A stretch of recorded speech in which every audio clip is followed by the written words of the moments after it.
Disney Plus is one of the best apps that you can download for your TV. Well, in today's tech video, I'm going to show you 3 different ways of how you can install Disney Plus on HISENSE TV.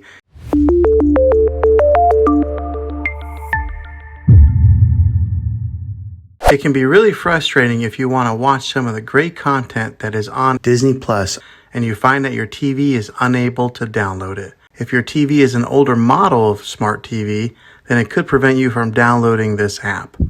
So the way that I'm going to show you how to install Disney Plus will be able to work on any model of TV, on any year of TV. You just have to have an HDMI port on your TV to plug into. I recommend getting a Roku stick or an Amazon Fire Stick. Both of these media streaming players have the capability of download Disney Plus. You would then use a Roku or Fire Stick as your main streaming player, which bypasses the operating system on your TV. If you want to spend a little more and get a more robust device that gives you a few more options, then take a look at the Apple TV 4K. All these devices plug into the HDMI port on your TV, no matter how old it is, no matter what model it is. I've had great luck with all these streaming players, and I'll put links in the description down below of where you can get one of them. Well, hopefully this video was helpful for you. If it was, go ahead and click a thumbs up on it. Go ahead and subscribe to my channel. I make tech videos all the time, and I would love to have you back in the next one. Take care.